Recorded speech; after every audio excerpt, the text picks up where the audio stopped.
नेपाल दर्पणमा साथी भोजेन्द्र बस्नेतसँगै अर्जुन पोखरेलको नमस्कार। नेपाल दर्पण उज्यालो रेडियो नेटवर्क काठमाडौँमा 90 मेगाहर्जसँगै देशभरि विभिन्न एफएम स्टेशनहरूबाट तथा मोबाइल एप्लिकेशन र अनलाइनबाट संसारभर एकसाथ प्रसारण भइरहेको छ। नेपाल दर्पण सुरु गरौं मुख्य खबरका शीर्षकहरूबाट। प्रधान न्यायाधीश राणामाथिको महाअभियोग प्रस्तावबारे अनुसन्धान गर्न समिति गठन। एमालेका 4 जना सांसद पनि समितिमा। जबरजस्ती करणी मुद्दामा मुगुका सांसद बानिया निलम्बन। एमाले सदन अवरोध गरिरहे संसद विघटन गरेर चुनावमा जानुपर्ने एकीकृत समाजवादीका अध्यक्ष नेपालको भनाई। स्थानीय तहको चुनाव सार्न प्रतिनिधि सभा चुनावको हल्ला गरिरहेको हुन सक्ने एमालेको शंका। केपी ओलीको वितण्डाको सामना गर्नलाई यसलाई भङ्ग गर्दैन, न संसद रहन्छ न हंगामा गर्ने ठाउँ नै रहन्छ। चुनाव स्थानीय तहको निर्वाचन भत्काउन लाग्ने हुन सक्छ।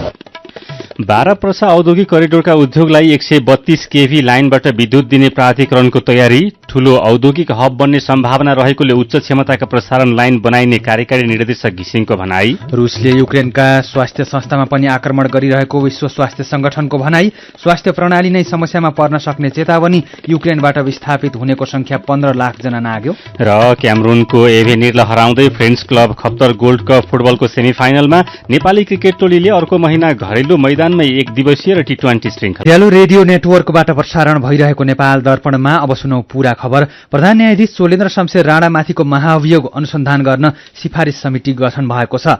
प्रतिनिधि सभाको कार्य व्यवस्था परामर्श समितिको बैठकले महाअभियोग सिफारिस समिति गठन गरेको हो। 11 सदस्यीय समितिमा नेकपा एमालेका 4 जना सांसद पनि रहेका छन्। समितिमा सांसदहरू एकवाल मिया, कल्याणी कुमारी खड्का, कृष्ण भक्त पोखरेल, प्रमोद शाह, मीनबहादुर विश्वकर्मा, यशोदा गुरुङ सुवेदी, रामबहादुर विष्ट, रेखा शर्मा, लालबाबु पण्डित, विष्णु पौडेल र शिवमाया तुम्बाहाम्फे रहेका छन्। महाअभियोगको सिफारिस समिति गठन गरियोस् भन्ने प्रस्तावलाई आजै बसेको प्रतिनिधि सभाको बैठकले पारित पनि गरेको छ। समितिले कार्यविधि बनाएर 3 महिनाभित्र प्रतिवेदन पेश गर्नेछ। प्रधान न्यायाधीश चोलेन्द्र शमशेर जवरामाथि फागुन 1 गते संसद सचिवालयमा महाअभियोगको प्रस्ताव दर्ता भएको छ। यसैबीच गएको भदौदेखि संसद अवरोध गर्दै आएको नेकपा एमाले आज पनि अवरोधलाई निरन्तरता दिएको छ। एमालेका सांसदको विरोधकै बीच आज प्रधानमन्त्री शेरबहादुर देउवाको तर्फबाट कानून, न्याय तथा संसदीय मामिला मन्त्री दिलेन्द्र बडुले अख्तियार दुरूपयोग अनुसन्धान आयोगको 31औं वार्षिक प्रतिवेदन पेश गर्नुभएको छ। यसैबीच जबरजस्ती करणी मुद्दामा पक्राउ परेका नेकपा एमालेका सांसद मोहन बानिया पदबाट निलम्बनमा पर्नु भएको छ। बानिया पक्राउ परेको विषय सभामुख अग्निप्रसाद सापकोटाले प्रतिनिधि सभा नियमावली 2075 अनुसार संसदलाई जानकारी गराउनु भएको छ। नेकपा एमाले मुगुका सांसद बानियाले आफूलाई जबरजस्ती करणी गरेको भन्दै एक महिलाले जिल्ला प्रहरी कार्यालय बाँकेमा निवेदन दिएपछि उहाँ अहिले प्रहरी हिरासतमा हुनुहुन्छ। अदालतबाट पक्राउ पूर्जी जारी भएपछि जिल्ला प्रहरी कार्यालय बाँकेले सांसद बानियालाई खोजी गरिरहेको बेला यही फागुन 16 गते उहाँ स्वयं प्रहरी कार्यालयमा पुग्नु भएको थियो। उहाँलाई अहिले हिरासतमा राखेर अनुसन्धान भइरहेको विषय बाँके प्रहरीले संघीय संसद सचिवालयलाई जानकारी गराएको थियो। नेकपा एकीकृत समाजवादीका अध्यक्ष माधव कुमार नेपालले संसद विघटन गरेर चुनावमा जानुपर्ने बताउनु भएको छ। प्रतिनिधि सभाको बैठकपछि संचारकर्मीसँग कुरा गर्दै अध्यक्ष नेपालले नेकपा एमाले निरन्तर अवरोध गरेर संसदलाई पङ्गु बनाएको भन्दै संसद विघटन गरेर चुनावमा जानुपर्ने बताउनु भएको हो। हाउस चल्न पनि नदिने, केही गतिविधि गर्न पनि नदिने, हाउसलाई पङ्गु बनाउने, भत्ता सत्ता खाने, हामीलाई पनि हैरान पार्ने, त्यस्तो हो भने संसदले नै अब केपी ओलीको वितण्डाको सामना गर्नलाई यसलाई भङ्ग गर्दैन, न संसद रहन्छ न हंगामा गर्ने ठाउँ नै रहन्छ। चुनाव स्थानीय तहको चुनाव सार्ने कुरा भइरहेको हो भन्ने संचारकर्मीको प्रश्नमा अध्यक्ष नेपालले सबै विषयको प्याकेजमै छलफल भइरहेको जवाफ दिनुभयो। तर नेकपा माओवादी केन्द्रका नेता वर्षमान पुनले भने संसद विघटन गरी समय अघि नै चुनाव गर्ने सम्भावना नभएको बताउनुभयो। उहाँले वैशाखमा स्थानीय तहको चुनाव हुने भएकोले तोकिएको भन्दा पहिले अर्थात् अर्ली इलेक्सन हुने सम्भावना नरहेको बताउनुभयो। अर्ली इलेक्सनको सम्भावना अब छैन। वैशाखमा स्थानीय तहको निर्वाचन गर्ने भएपछि हामीले टाइमै हुँदैन। त्यसै स्वतः कार्तिक मङ्सिर जान्छ। संवैधानिक रूपले पनि परम्पराको हिसाबले पनि हाम्रो देशको भौगोलिक अवस्था, मौसमी अवस्थाले 2टा सिजन बाहेक हामी निर्वाचन गर्न सक्दैनौँ। अर्ली भनेर अब साउन भदौ असौतिर गर्न सक्दैनौँ। त्यसो हुँदा अब अर्ली इलेक्सनको त मौसमी हिसाबले पनि कुनै चान्सै छैन। यस्तै जनता समाजवादी पार्टीका अध्यक्ष उपेन्द्र यादवले संसदको अवधि सकिएपछि मात्रै चुनाव हुने बताउनुभयो। सत्तामा रहेका दलले संसदको समय अवधि पूरा नहुनु अघि नै चुनाव गर्ने चर्चा शुरू गरेपछि नेकपा एमाले भने सशंकित भएको छ। नेकपा एमाले संसदीय दलका उपनेता सुभाष नेमुवाङले प्रतिनिधि सभाको चुनावको विषय स्थानीय तहको चुनाव सार्ने नियतले आएको हुन सक्ने बताउनुभयो। एमाले उपाध्यक्ष समेत रहेका नेमुवाङले विभिन्न पक्षको दबावको कारण सरकार स्थानीय तह चुनावको मिति तोक्न बाध्य भएको भन्दै सत्तारूढ गठबन्धन यसलाई सार्ने बहाना खोजिरहेको बताउनुभयो। स्थानीय तहको निर्वाचन घोषणा उहाँहरूले चाहनाले गरेको हो, उहाँहरूले बाध्यताले गरेको। यो स्थानीय तहको निर्वाचन घोषणा भइसके पछाडि अदालती प्रक्रियामा पनि गएर रोक्न प्रयास भयो। उहाँहरू मलाई लाग्छ स्थानीय तहको निर्वाचन भत्काउन लाग्ने, त्यसलाई फरक निर्वाचनहरूमै गडबड गर्ने लगायतका कुराहरू हुन सक्छ। त्यसैले यसलाई लिएर अहिले नै कुनै विशेष टिप्पणी म गर्न चाहन्छु। कानून न्याय तथा संसदीय मामिला मन्त्री दिलेन्द्र प्रसाद बडुले भने प्रतिनिधि सभालाई पूर्ण कार्यकाल चलाउनु पर्ने बताउनु भएको छ। प्रतिनिधि सभा बैठकपछि संचारकर्मीसँग कुरा गर्दै मन्त्री बडुले संसदलाई नागरिकप्रति जवाफदेही बनाएर पूर्ण कार्यकाल चलाउनु पर्ने बताउनु भएको हो। संसदको गतिरोध अन्त्य गर्न प्रमुख प्रतिपक्षी दल एमालेलाई आग्रह गरिरहेको भन्दै उहाँले एमाले पनि गम्भीरतापूर्वक लिएको बताउनुभयो। संसद सधैँ अवरुद्ध भइरहने हो भने यसको प्रयोजन रहँदैन भन्ने प्रश्न त जनताबाट नै उठ्न सक्छ। त्यसकारण जनताप्रति जवाबदेही बनाउने ढंगले यसलाई भरपूर रूपमा अझ चलायमान गर्नुपर्छ। त्यो आग्रह हामीले गरिरहेका छौं। मलाई लाग्छ उहाँहरूले त्यो आग्रहलाई गम्भीरतापूर्वक लिनुभएको छ। त्यस्तो अवस्था हो भने त संसद पूर्णकालसम्म जानुपर्छ। अहिलेको सरकार भन्ने जुन व्याख्या भएको छ संविधानको सर्वोच्च अदालतबाट पनि त्यसले पनि पूर्णकालपछि मात्रै संसद अन्त हुन्छ भन्ने छ नि त। यसैबीच नेकपा माओवादी केन्द्रको केन्द्रीय समितिको बैठक आज बस्न सकेन। पदाधिकारी चयन तथा केन्द्रीय समितिलाई पूर्णता दिनेबारे थप छलफल गर्नुपर्ने भएकोले भोलिसम्मको लागि बैठक स्थगित गरेको नेकपा माओवादी केन्द्रका नेता हरिबोर गजुरेलले जानकारी दिनुभयो। माओवादी केन्द्रको विधान अनुसार केन्द्रीय कमिटी 259 सदस्यीय हुनेमा 63 जना केन्द्रीय सदस्य मनोनित गर्न बाँकी छ। यस्तै अध्यक्ष बाहेकका पदाधिकारी छनौट भएको छैन। नेकपा माओवादीको पदाधिकारी 15 सदस्यीय हुने व्यवस्था छ। पदाधिकारी चयनसँगै एमसीसी सम्झौताका विषयमा पनि माओवादी केन्द्रभित्र मतभेद रहेको छ। नेपाल विद्युत प्राधिकरणले 12 पर्सा औद्योगिक करिडोरका उद्योगहरूलाई 132 केभी प्रसारण लाइनबाट विद्युत आपूर्ति लिन आह्वान गरेको छ। उत्पादित विद्युत देशभित्रै खपत गर्ने अभियान अन्तर्गत प्राधिकरणले 12 पर्सा औद्योगिक करिडोरमा सञ्चालनको तयारीमा रहेका भविष्यमा खुल्ने र थप विद्युत माग गर्ने उद्योगहरूलाई 132 केभीबाट विद्युत आपूर्ति दिनेछ। त्यस क्षेत्रका उद्योगले अहिले 11 र 66 केभी लाइनबाट विद्युत आपूर्ति लिइरहेका छन्। 132 केभीबाट विद्युत आपूर्ति लिएमा त्यसको महसुल सस्तो छ। उद्योगहरूले आफ्नो परिसरमा सब स्टेशन भने आफैले निर्माण गर्नुपर्नेछ। महसुल सस्तो पर्ने र चुहावट पनि कम हुने भएकोले त्यसको तुलनामा सब स्टेशन निर्माण महँगो नपर्ने प्राधिकरणले जनाएको छ। प्राधिकरणले 12 पर्सा औद्योगिक करिडोर क्षेत्रमा 5 वर्षभित्रमा 2000 मेगावाट विद्युत खपत हुने गरी पूर्वाधार बनाउन पहल शुरू गरेको छ। प्राधिकरणका कार्यकारी निर्देशक कुलमान घिसिङको नेतृत्वमा उच्च स्तरीय टोलीले हिजो औद्योगिक क्षेत्रको स्थलगत अवलोकन भ्रमण गरी 400 र 132 केभी प्रसारण लाइन तथा सब स्टेशन निर्माणका लागि सम्भावित ठाउँ, विद्युत माग तथा खपतको अवस्था लगायतका विषयमा जानकारी लिएको छ। कार्यकारी निर्देशक घिसिङले 12 पर्सा क्षेत्र आगामी दिनमा ठूलो औद्योगिक हब बन्ने सम्भावना देखिएकोले उच्च क्षमताका प्रसारण तथा वितरण लाइन सहितको विद्युतीय पूर्वाधार बनाउन लागेको बताउनुभयो। नेपाल राष्ट्र बैंकले सुन आयातमा कडाई गरेको छ। नेपाल राष्ट्र बैंकले आज निर्देशन जारी गर्दै दैनिक 10 किलो मात्रै सुन विदेशबाट आयात गर्न पाउने व्यवस्था लागू गरेको छ। सुन आयातकै लागि ठूलो रकम विदेशिँदा विदेशी विनिमय सञ्चित घट्न थालेपछि राष्ट्र बैंकले दैनिक 20 किलोको कोटाबाट घटाएर 10 किलोमा झारेको हो। यसैबीच सुनको भाव 1 लाख रुपियाँ नागेको छ। आज एकै दिन तोलामा 2000 रुपियाँले बढेर सुन 1,01,900 रुपियाँमा पुगेको नेपाल सुनचाँदी व्यवसायी महासंघले जनाएको छ। सुनको भाव अझै बढ्न सक्ने नेपाल सुनचाँदी व्यवसायी महासंघका पूर्व अध्यक्ष तेजरत्न साक्यले बताउनुभयो। यसअघि गएको वर्षको साउनमा सुनको मूल्य प्रति तोला 1,03,500 रुपियाँसम्म पुगेको थियो। सीधा कुरा प्रश्न विचार यो हो उज्यालो रेडियो नेटवर्क काठमाडौँमा 90 मेगाहर्ज। नेपाल दर्पणमा कुराकानीसँगै खबरको सिलसिला बाँकी नै छ, सुन्दै गर्नुहोला। तपाईँ अहिले रेडियो मोबाइल एप्लिकेशन र अनलाइनबाट प्रसारण भइरहेको उज्यालो रेडियो नेटवर्कको नेपाल दर्पण सुन्दै हुनुहुन्छ। यतिन्जेल हामीले प्रधान न्यायाधीश राणामाथिको महाभियोग प्रस्तावबारे अनुसन्धान गर्न समिति गठन, एमालेका 4 जना सांसद पनि समितिमा, बारा पर्सा औद्योगिक करिडोरका उद्योगलाई 132 केभी लाइनबाट विद्युत दिने प्राधिकरणको तयारी लगायतका खबर प्रस्तुत गर्यौं। नेपाल दर्पणमा अब बाँकी प्रसंग। विपत्ति, महामारी तथा एकैचोटि धेरै बिरामी हुँदा रगतको माग निकै हुन्छ। रगत चाहिएमा रक्त समूह मिल्ने अर्को व्यक्तिको शरीरबाट निकालेर दिनुपर्छ। रगत अभावको पूर्ति गर्न आधुनिक चिकित्सा पद्धतिमा अहिलेसम्म अर्को विकल्प पत्ता लागेको छैन। कोरोना महामारीका बेला रक्तदान कार्यक्रम समेत प्रभावित हुँदा रगतको अभाव भएको थियो, तर अहिले संक्रमणको जोखिम घट्दै गएको छ। यो बेला रगतको माग र आपूर्ति के छ भनेर साथी मदन पौड्यालले केन्द्रीय रक्त सञ्चार केन्द्रका निर्देशक दिव्यराज पौडेललाई सोध्नु भएको छ। अहिले 200 युनिट दिनको सप्लाई गर्नुपर्ने हुन्छ। लगभग त्यसको चाहिँ 80% जति यो क्याम्पहरूबाट परिपूर्ति हुँदै आएको छ अनि 20% चाहिँ केन्द्रहरूमा नियमित रक्तदाता र बिरामीको आफन्तहरूले दान गरेर यसरी परिपूर्ति भइरहेछ। हामीले गएको 2 महिनालाई हेर्यौं भने पुस र माघको महिनामा कोभिडको समयमा त्योभन्दा अगाडि धेरै अप्ठ्यारो थियो भने अहिले सहज वातावरण हुँदै गएको। भनेको कोरोना संक्रमण महामारीका बेला चाहिँ रक्तदान कार्यक्रम पनि प्रभावित हुँदाखेरि अलिकति अप्ठ्यारो पर्यो भनेपछि अहिले कसरी व्यवस्थापन गरिरहनु भएको छ त? अहिले राम्रो छ, किनभने धेरै संघ संस्थाहरूलाई रक्तदान गर्न सहज भएको छ। अहिले कुनै पनि किसिमको रेस्ट्रिक्सनहरू गभर्नमेन्टको तर्फबाट पनि छैन। रक्तदानका शिविरहरू धेरै नै सञ्चालन भएका छन् र मानिसहरू स्वतःस्फूर्त रूपले यो रक्त सञ्चार केन्द्रहरूमा आएर पनि रक्तदान गरिराख्नु भएको छ।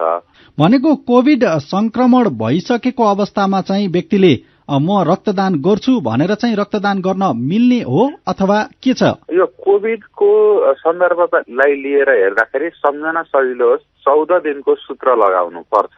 त्यो भनेको के हो भने यदि कोभिडसँग मिल्दोजुल्दो लक्षण देखा पर्यो र परीक्षणबाट पुष्टि भयो भने रोगको लक्षण ठिक भएको 14 दिनमा रक्तदान गर्न सकिन्छ। तर परीक्षण गर्दाखेरि नेगेटिभ देखा पर्यो भने पनि उहाँहरूले 14 दिन पश्चात रगत दान गर्न सक्नुहुन्छ। अर्को, मिल्दोजुल्दो लक्षण त देखा पर्यो तर परीक्षण नगर्नेहरू पनि हुनुहुन्छ, उहाँहरूले पनि त्यो लक्षण ठिक भएको 14 दिनपछि गर्न सक्नुहुन्छ। त्यस्तै खोप चलिराखेको छ। यदि खोपको कुनै प्रतिक्रियाले गर्दाखेरि 1-2 दिन ज्वरो आउने, टाउको दुख्ने अथवा चाहिँ त्यस्तो छ भनेदेखि त्यसलाई घटाएर 14 दिनपछि रक्तदान गर्न मिल्छ। र यसमा अर्को जोडिएको कुरा के छ भने अब यातायातहरू पनि खुलेको छ। त्यस्तो संक्रमण युक्त देशहरू अथवा ठाउँहरू, महामारी फैलिएका देशहरूबाट कोही आउनु भएको छ भने पनि उहाँहरूले 14 दिन कुरेपछि अनि त्यसपछि रक्तदान गर्न मिल्छ। कतिपय अवस्थामा चाहिँ बिरामीका आफन्त चाहिँ रगतकै लागि भौतारिने गरेका गुनासाहरू पाइन्छन्। अब यस्तो चाहिँ अप्ठ्यारो अवस्था आइपर्यो भने सहजै रगत पाउन चाहिँ कहाँ कसरी चाहिँ हुन सक्छ? सम्पर्क गर्ने माध्यम चाहिँ के हुन सक्छ? विभिन्न माध्यमहरू छन्। यदि क्याम्पहरूबाट रक्तदाताहरूबाट रगतहरू नियमित रूपले रक्तदान भयो भने त्यो बिरामीलाई दिन सहज हुन्छ। र यदि रगत चाहियो भने फोन सम्पर्कबाट अथवा चाहिँ रक्तदान केन्द्रहरूमा गएर त्यसको अवस्थाको बारेमा बुझ्न सक्नुहुन्छ र जुन डाक्टरले पूर्जामा लेखिदिनुहुन्छ त्यही रगत चाहिँ कहिले कहिले नपाउन सक्छ अथवा चाहिँ स्टकमा नहुन सक्छ। त्यसको बारेमा जान्ने मान्छेहरूलाई चाहिँ सोधेर फोन गर्न सक्नुहुन्छ अथवा रक्त सञ्चार केन्द्रहरूमा जान सक्नुहुन्छ। उहाँ हुनुहुन्थ्यो केन्द्रीय रक्त सञ्चार केन्द्रका निर्देशक दिव्यराज पौडेल। फेरि पनि खबरकै सिलसिला। पछिल्लो 24 घण्टामा 68 जनामा कोरोना भाइरसको संक्रमण पुष्टि भएको छ। पीसीआर र एन्टिजेन गरी 4929 जनाको नमूना परीक्षण गर्दा 68 जनामा कोरोना पुष्टि भएको स्वास्थ्य मन्त्रालयले जनाएको छ। 24 घण्टामा थप 538 जना निको भएका छन्। यस्तै कोरोना भाइरसको संक्रमणका कारण थप 2 जनाको ज्यान गएको स्वास्थ्य मन्त्रालयले जनाएको छ। नेपालमा अहिले 6461 जना सक्रिय संक्रमित छन्। पछिल्लो 24 घण्टामा 88,566 जनाले कोरोना विरुद्धको खोप लगाएका छन्। तनहुँको ब्यास नगरपालिका वडा नम्बर 4 दमौली बजारमा आगलागीका कारण भएको क्षतिको विवरण संकलन भइरहेको छ। एकिन तथ्याङ्क भन्ने आउन समय लाग्ने डीएसपी युवराज खड्काले जानकारी दिनुभयो। उहाँका अनुसार आगलागीबाट 2वटा गोदामसहित 9वटा घरमा नोक्सानी पुगेको छ। आगो थप फैलन नदिनका लागि थप 4वटा घर डोजर लगाएर भत्काइएको छ। बिहान दमौली बजारमा लागेको आगो काठमाडौँबाट गएको हेलिकप्टर, 8वटा दमकल, ट्याङ्कर, सेना, प्रहरी र स्थानीयको सहयोगमा झण्डै 4 घण्टापछि निभाइएको हो। नेपाल यातायात व्यवसाय राष्ट्रिय महासंघले सार्वजनिक यातायातको भाडा आफैले बढाउने भन्दै सरकारलाई चेतावनी दिएको छ। महासंघका महासचिव सरोज सिटौलाले पेट्रोलियम पदार्थको मूल्य वृद्धि पटक पटक हुँदा पनि सरकारले सार्वजनिक यातायातको भाडा नबढाएको भन्दै आफै भाडा बढाउने चेतावनी दिनुभयो। उहाँले यही फागुन 25 गतेसम्म सरकारको निर्णय कुर्ने र सरकारले निर्णय नगरेमा आफै भाडा बढाउने निर्णय गरिसकेको जानकारी दिनुभयो। जिल्ला प्रहरी कार्यालय सुर्खेतमा कार्यरत प्रहरी सहायक निरीक्षक शेरसिंह धामी विरूद्ध हत्या आरोपमा जाहेरी दर्ता भएको छ। धामीले कुट्दा कालीकोटको तिलागुफा नगरपालिका वडा नम्बर 3 का कृष्ण हमालको ज्यान गएको भन्दै मृतकका आफन्तले जाहेरी दिएका जिल्ला प्रहरी कार्यालय सुर्खेतले जनाएको छ। अस्ति राति नेपालगञ्जबाट सुर्खेत आउँदै गर्दा वीरेन्द्रनगरमा रहेको सुब्बाकुना प्रहरी चेकपोस्टमा प्रहरी सहायक निरीक्षक धामीले जाँड रक्सी खाएको भन्दै चालक हमाललाई कुटपिट गरेको र कुटपिटकै कारण ज्यान गएको आफन्तको आरोप छ। जिल्ला प्रहरी कार्यालयका डीएसपी रामप्रसाद घरतीले सहायक प्रहरी निरीक्षक धामीलाई पक्राउ गरेर अदालतबाट 3 दिनको म्याद थप गरी अनुसन्धान शुरू गरेको जानकारी दिनुभयो। नाबालिग गायिकामाथि जबरजस्ती करणी गरेको अभियोग लागेका अभिनेता पूर्ण विक्रम शाह अर्थात पल शाहलाई थप 12 दिन थुनामा राखेर अनुसन्धान गर्न जिल्ला अदालत तनहुँले अनुमति दिएको छ। 7 दिनको म्याद अपुग भएकोले म्याद थप माग्दा जिल्ला अदालतबाट 12 दिनको समय प्राप्त भएको तनहुँका डीएसपी युवराज खड्काले जानकारी दिनुभयो। पल शाहलाई भोलि बयानको लागि अदालतमा उपस्थित गराउने तयारी भइरहेको छ। यसैबीच अर्घाखाँचीको मालारानी गाउँपालिकामा एक शिक्षकले आफ्नै विद्यालयकी 15 वर्षकी नाबालिकालाई बलात्कार गरेको आरोपमा पक्राउ परेका छन्। माध्यमिक तहमा पढाउने 27 वर्षका शिक्षकलाई पक्राउ गरेर अनुसन्धान लिएको जिल्ला प्रहरी कार्यालय अर्घाखाँचीले जनाएको छ। सीधा कुरा प्रष्ट विचार यो हो उज्यालो रेडियो नेटवर्क काठमाडौँमा 90 मेगाहर्ज, नेपाल दर्पणमा मेरो पनि भन्नु छ सँगै खबरको सिलसिला बाँकी नै छ, सुन्दै गर्नुहोला।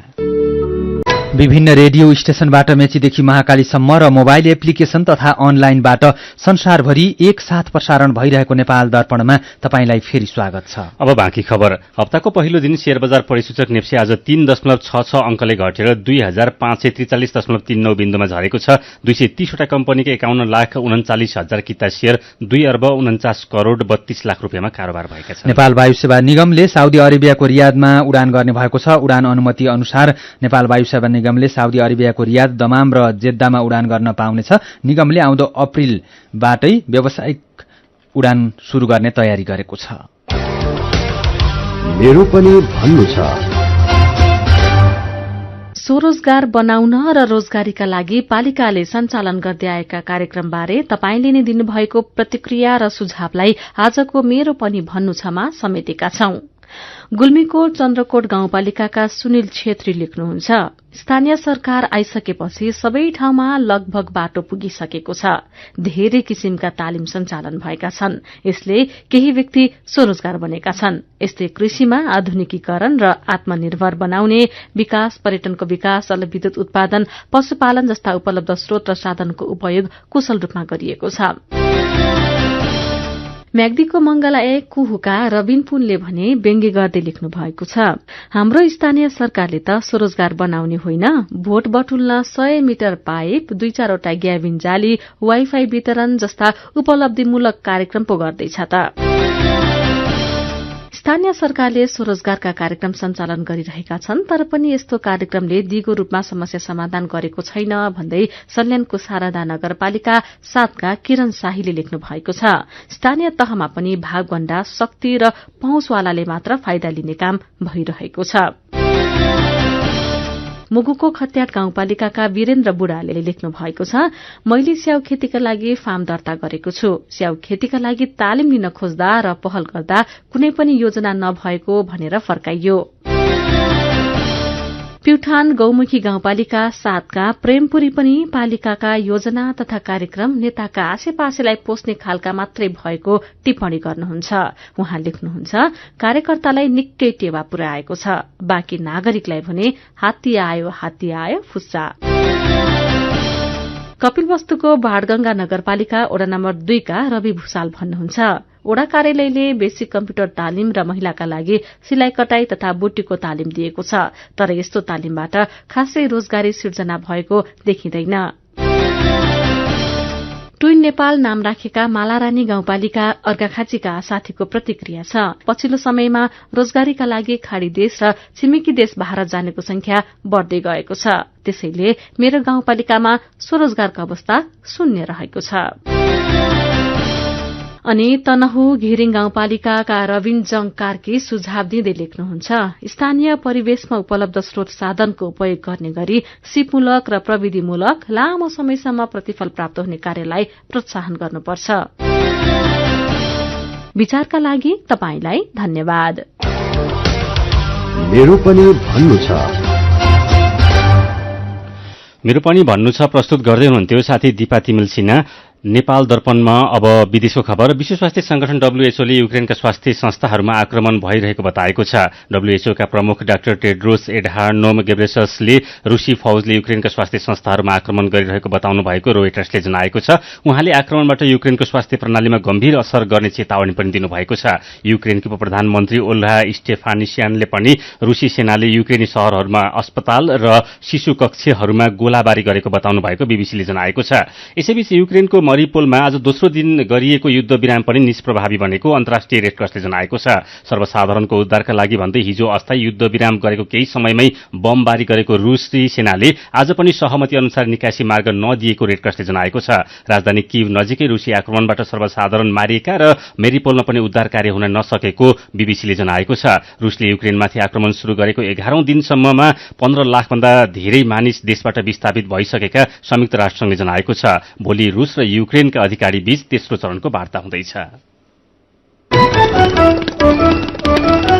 अब खेल खबर। फ्रेन्ड्स क्लब मुख्यमन्त्री Sudurpashchim Khaptad gold cup football प्रतियोगिताको सेमी फाइनलमा प्रवेश गरेको छ। धनगढ़ी रंगशालामा आज भएको खेलमा क्यामरूनको एभेनिर फुटबल क्लबलाई 2-0 गोलले हराएर फ्रेन्ड्स अन्तिम 4 मा पुगेको हो। फ्रेन्ड्सका जमौल एन्थोनी फ्रान्स कोइसले गोल गरे। सुदूरपश्चिम 11 स्पोर्ट्स क्लब धनगढ़ीले आयोजना गरेको प्रतियोगितामा 10 टोलीको सहभागिता रहेको छ। प्रतियोगिताको विजेताले 21 लाख रुपैयाँ र उपविजेता टोलीले 10 लाख रुपैयाँ पुरस्कार प्राप्त गर्नेछन्। यसैबीच संकटा क्लब झापा गोल्ड कप फुटबलको क्वार्टर फाइनलमा पुगेको छ। बिर्तामोडको डोमलाल राजवंशी रंगशालामा आज भएको खेलमा नेपाल पुलिस क्लबलाई 1-0 गोलले हराएर संकटा अन्तिम 8 मा पुगेको हो। संकटाको लागि उत्तम राईले गोल गरे। प्रतियोगिताको विजेताले 12,55,000 रुपैयाँ पुरस्कार पाउनेछ। फुटबलकै अर्को प्रसंगमा शहीद स्मारक बी डिभिजन लीग फुटबलमा आज Rani Pokhari corner team आरसीटीले Madhyapur youth एसोसिएसनलाई 2-0 गोलले हराएको छ। आरसीटीले 2 खेलमा 3 अंक जोडेको छ। एन्फा कम्प्लेक्स साधोबाटोमा भएको आजको अर्को खेलमा श्री कुमारी क्लब र सामाजिक युथ क्लबले